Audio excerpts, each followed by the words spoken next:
అన్న ఆయన ఐపీఎల్ అయితే ఆల్మోస్ట్ అయిపోవడానికి వచ్చింది, 2-3 మ్యాచ్లే ఉన్నాయి. సో ఈ సీజన్ ఎలా అనిపించింది అన్న ఐపీఎల్? Hi bro. ప్రతి మ్యాచ్ ఏదైనా ఉంటే ఎక్కువ ఎక్సైట్మెంట్ గా ఉంది. ఎస్ఆర్హెచ్ ఈసారన్నా 300 క్రాస్ చేస్తుంది అనుకున్నాం, కానీ అవుట్ ఆఫ్ బాక్స్ అయిపోయింది. ఇంకా కష్టమే. నెక్స్ట్ ఆర్సీబీ గట్టి కంబ్యాక్ ఇచ్చింది లాస్ట్ 2 సీజన్స్ నుంచి, వెళ్ళి ఫైనల్ లోకి వచ్చింది. ఇంకా మా ఫేవరెట్ టీం వచ్చి Mumbai, because of only Rohit Sharma. ఈసారి గట్టిగా అయితే ఆర్సీబీ కప్ కొట్టాలని చెప్పి నేను కోరుకుంటున్నా. అంటే ముంబై ఎందుకని ఇంత తొందరగా ఎలిమినేట్ అయిందన్న? బికాస్ ఆఫ్ దాంట్లో ఉండేదంతా స్టార్ ప్లేయర్స్. ఒక్కరి మీద నడిస్తే ఆ టీం అనేది కొంచెం నార్మల్ గా ఒకసారి కెప్టెన్ మీద నడిస్తే అందరూ వెళ్తారు దానిలో. కానీ అందరూ ఎవరైతే ఉన్నారో వాళ్ళందరూ స్టార్ ప్లేయర్స్ వల్ల ఎవరి పాటికి వాళ్ళు ఆడుతూ అలాగ. మరి ముంబైతో పాటు చెన్నై కూడా చాలా పెద్ద లెగసీ ఉంది, చాలా రోజుల నుంచి 5 కప్పులు ఉన్నాయి వాళ్ళ దగ్గర కూడా. ఆ టీం కూడా వెళ్ళిపోయింది కదా, దాని గురించి మేబీ మిస్సింగ్ తలా మిస్సింగ్ డెఫినెట్లీ. మరి మన హోమ్ టీం అయిన ఎస్ఆర్హెచ్ వాళ్ళు నైట్ ఓడిపోయారు, దాని గురించి ఏం చెప్తాను? ఓన్లీ వన్ కొంచెం నిలబడి గట్టిగా ఆచి చూసి ఆడుంటే బాగుంది అనిపిస్తుంది. సూర్యవంశీ గ్రేట్ ప్లేయర్, చిన్న ఐపీఎల్ లో కానీ మంచిగా ఆడుతున్నాడు. Credits goes to Suryavanshi. అంటే Suryavanshi Chris Gayle record break చేశాడు, సో దాని ఎలా చూస్తారు? వన్ మోర్, ఇప్పటి వరకు మనం ఐపీఎల్ రికార్డ్ చూస్తే అదర్ కంట్రీ ప్లేయర్లు మనం చెప్పుకునే వాళ్ళమే. ఇప్పుడు ఫ్యూచర్ లో మన ఐపీఎల్, మన ఇండియాలో జరిగిన ఐపీఎల్ కి మన ఇండియన్ ప్లేయరే నెక్స్ట్ టైం నుంచి చెప్పుకోగలుగుతాం. సో అన్న, ఇప్పుడు ఓవరాల్ గా జీటీ వర్సెస్ ఆర్ఆర్ మ్యాచ్ ఉంది. ఆ రెండిట్లో ఎవరు గెలిచి ఆర్సీబీతో పోటీ పడతారు అనుకుంటున్నారు? మీ సూర్యవంశీ కానీ మంచి ఫామ్ లో సేమ్ ఇదే ఫామ్ లెగసీ కంటిన్యూ చేస్తే డైరెక్ట్ గా RR final RCB.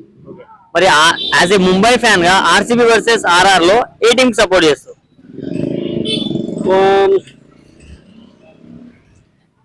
As a Mumbai player కాదు, జస్ట్ నేను ప్లేయర్ ఆఫ్ ది మ్యాచ్ ఇలా నార్మల్ గా ప్లేయర్ చూసి ఆర్ఆర్ కి సపోర్ట్ చేస్తాను. Because of only one player, Suryavanshi. మరి ఇంత చిన్న ఏజ్ లో అలా ఆడుతున్నాడు కదా అన్న, సో తన గురించి ఏం చెప్తారు? అంటే ఎట్లా, అంటే చాలా మందికి ఇన్స్పైర్ గా నిలుస్తున్నారు కదా. సో ఓన్లీ క్రికెట్ అనేది నాట్ కంపేర్ టు ఏజ్, తన పట్టుదల, తన కృషితో ఇంత దూరం వచ్చారు అన్న. ఇప్పుడు కావ్య పాప ఉంది, ఆమె ఏడుస్తుందన్న. మొన్న సిఎస్కే ఫ్యాన్స్ తోటి మ్యాచ్ గెలిచినప్పుడు ఇక్కడ హైదరాబాద్ లోనే హైదరాబాద్ క్రౌడ్ తో పాటు సిఎస్కే ఫ్యాన్స్ ఉంటే వాళ్ళని షట్ డౌన్ అని చేసింది. ఇప్పుడేమో నైట్ మ్యాచ్ ఓడిపోగానే ఏడ్చింది, దాన్ని ఎలా చూస్తారు? షట్ డౌన్ అంటే ఆ రోజు జరిగిన సిచ్యువేషన్ వేరు. అటు హెడ్ కి అండ్ మన సంజు శాంసన్ కి సంథింగ్ ఏదో గొడవ జరిగింది అన్నారు. దానివల్ల కొంచెం ఫ్యాన్స్ అనేది ఫైర్ అవటం, ఇటు సైడ్ ఆ ఫైర్ లో ఎస్ఆర్హెచ్ గెలవటం వల్ల కావ్యపాప కొంచెం అందులో హోమ్ గ్రౌండ్ అయ్యేసరికి కొంచెం ఎక్సైట్మెంట్ అయింది. నిన్న ఓడిపోయేసరికి అది జీర్ణించేలాక ఏడ్చింది అన్న. ఓవరాల్ గా ఇక ఈసారి ఆరెంజ్ క్యాప్ ఎవరికి వెళ్తారు? సూర్యవంశీ అండ్ మన కోహ్లీ కూడా రేజ్ లో ఉన్నట్టున్నాడు. ఎగ్జాక్ట్ నాకు ఐడియా, ఐ థింక్ సూర్యవంశీ. అన్న, ముంబై నుంచి హార్దిక్ పాండ్యా వెళ్ళిపోతున్నాడు అన్నట్టు రూమర్స్ వస్తున్నాయి, దాని గురించి ఐ థింక్ హార్దిక్ ని మనం ఇప్పుడు తీసేయలేము. ఎందుకంటే జీటీ స్టార్ట్ చేసిన ఫస్ట్ సీజన్ లోనే హార్దిక్ కప్ ఫైనల్ తీసుకొచ్చి కప్ కొట్టించాడు. సో మేబీ తన బ్యాడ్ లక్ అయి ఉండొచ్చు, వెళ్ళినా బెటర్ కమ్ బ్యాక్ ఇస్తారని చెప్పి ఎక్స్పెక్ట్ చేస్తున్నా. అంటే రోహిత్ శర్మ ఫ్యాన్స్ కొంతమంది మాత్రం కెప్టెన్సీ వల్లే మేము ఓడిపోయాం, తొందరగా వెళ్ళిపోయాం అంటున్నారు, దాన్ని ఏమంటారు? Maybe fan, as a fan గా చెప్పాలంటే అదే అంటారు. ఎందుకంటే మా కెప్టెన్, మా ఫేవరెట్ క్రికెట్ అన్ని యాజ్ ఎ కెప్టెన్ గా చూడాలనుకుంటాం కాబట్టి మేబీ అలాగే చెప్పచ్చు. కానీ మరి నెక్స్ట్ సీజన్ హార్దిక్ పాండ్యా ఒకవేళ ముంబై రిలీజ్ చేస్తే ఏ టీం వాళ్ళు తీసుకునే ఛాన్సెస్ ఎక్కువ ఉన్నాయి? Maybe absolutely GT. So IPL అయితే అయిపోవడానికి వచ్చిందనా. సో నైట్ హైదరాబాద్ ఓడిపోయింది, హైదరాబాద్ లో ఉంటూ నువ్వు దీని మీద ఎలా రెస్పాండ్ అవుతావు? కొంచెము నాకు బాగా అనిపించింది హైదరాబాద్ ఓడిపోయినందుకు. స్కోర్ బోర్డ్ అనేది మంచిగా నడిపించిండు, మూమెంటం బట్టి వికెట్లు తీస్తూ వచ్చేది ఆర్ఆర్, అందుకని వాళ్ళకి పై చేయింది ఆర్ఆర్ది. అంటే మొన్న కావ్య పాప సిఎస్కే వాళ్ళతో గెలిచినప్పుడు మాత్రం చాలా అగ్రెసివ్ గా సెలబ్రేట్ చేసుకుంది, షటప్ అన్నట్టు. నిన్న మాత్రం ఏడ్చింది, దాని మీద ఏం చెప్తారు? కావ్య పాప ఇషాన్ కిషాన్ చేసింది తప్పు. ఎందుకంటే అక్కడ ఒక లెజెండరీ ఉన్నాడు, ఆ లెజెండరీ ఎన్నో అద్భుతాలు సృష్టించి ఇండియాకు ఎంతో చేసిండు. ఆయన ముందర వేయడం అనేది నాకే బాగా అనిపించింది యాజ్ హైదరాబాద్. ఇది మరి సిఎస్కే వాళ్ళని అలా ట్రోల్ చేయడం వల్లనో స్లెడ్జ్ చేయడం వల్లనే కొంచెం వీళ్ళకు మైనస్ అయిందని చెప్పుకోవచ్చా? సిఎస్కే కు ఫ్యాన్స్ బేస్ ఎక్కువ ఉంది. నా ఓన్లీ హైదరాబాద్ లోనే కాదు, ఇండియాలో అండ్ వరల్డ్ బి ఉంది సిఎస్కే కి. అంత ఫ్యాన్స్ బేస్ ఉన్న టీం మీద అలా వేయడం వల్లనే కొంచెం నెగిటివ్నెస్ అనేది వాళ్ళకు వచ్చేసింది. మరి నైట్ ఎవరు కూడా చక్కగా పర్ఫామ్ చేయలేరు బ్యాటర్స్, మెయిన్లీ పులి. ఎప్పుడైతే ఇంపార్టెంట్ మ్యాచెస్ ఉంటాయో అప్పుడు చాలా తొందరగా అవుట్ అయిపోతున్నాడు. దాని మీద ఏమంటారు? పులి ఆడలేకపోవడానికి కారణము స్కోర్ బోర్డ్ అనేది కొంచెం పెద్దగా ఉంది. అది అన్ఫార్చునేట్లీ ఎడ్జ్ తీసుకొని పులి అవుట్ అయిపోయింది, లేకపోతే సినిమా వేరే లేకుంటుండే. మరి 300 కొడతాం అని సీజన్ మొత్తం అయిపోయింది, కొట్టలేకపోయారు. మళ్ళీ నైట్ జస్ట్ 240 కూడా కొట్టలేకపోయారని కొంతమంది ట్రోల్స్ చేస్తున్నారు. దాని మీద ఏం చెప్తారు? ఖచ్చితంగా కొడతాం అనుకున్నాము, బట్ కొట్టలేకపోయినాము. నెక్స్ట్ ఇయర్ మాత్రము ఫుల్ కమ్బ్యాక్ వస్తుంది हैदराबाद 300 కొడతారా నెక్స్ట్ టైం? 100%. क्या समझा रहे हैदराबादियों को, फोड़ के रख डालूंगा.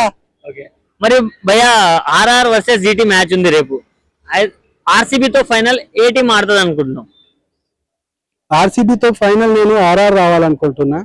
ఎందుకంటే జీటీలో వచ్చేసి నంబర్ 1, నంబర్ 2, నంబర్ 3 బ్యాట్స్మెన్ వెళ్ళిపోతే అందులో బ్యాట్స్మెన్ అనేటోళ్ళు లేరు. కాబట్టి యాజ్ ఏ మంచి గట్టిగా పోటీ ఉండాలి, ఫైనల్ మజా రావాలంటే ఆర్ఆర్ఏ రావాలి అక్కడ. ఎందుకంటే ఎస్ఎస్సి జైస్వాల్, ఈ సూర్యవంశీ ఉన్నాడా, ఈ ఒక అద్భుతం సృష్టిస్తున్నాడు. అందుకనే ఆ అద్భుతం ఒక 10 overs అద్భుతాన్ని చూడాలనుకుంటున్నా సూర్యవంశీ తోటి. మరి ఒకవేళ రాజస్థాన్ మరియు ఆర్సీబీకి ఫైనల్ ఉంటే మీ సపోర్ట్ ఎవరికి ఉంటది యాజ్ ఏ హైదరాబాద్ ఫ్యాన్ గా? యాజ్ ఏ హైదరాబాద్ ఫ్యాన్ గా నేను ఎవరు గెలిచినా ఓకే నాకు.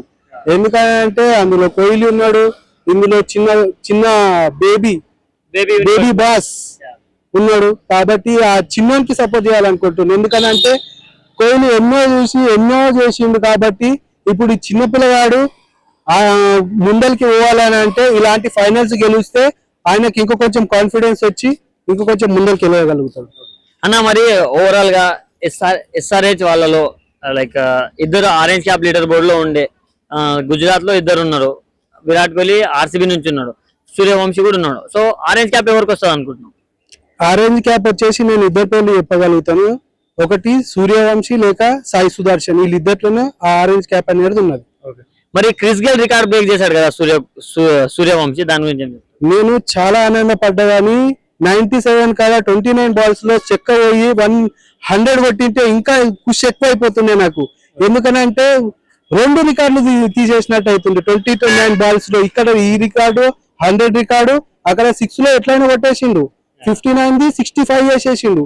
ఇంకా 75 చేసే కేపబిలిటీ ఉన్న సూర్యవంశీ ఉన్నాడు ఈ రోజు మన ఇండియాకు. సో ఓవరాల్ గా ఈసారి కప్ ఎవరు కొడుతుంది అనుకుంటున్నావునా? ఈ ఓవరాల్ గా నేను అనుకుంటున్నా టీం పరంగా గట్టి ఏదైనా అంటే ఆర్సీబీ ఉంది, బట్ ఆర్సీబీ కొట్టేది అనుకుంటున్నా. ఆర్ఆర్ కొట్టాలనుకుంటున్నా పిల్లగాని వల్ల. థ్యాంక్ యూ అన్న. ఓకే.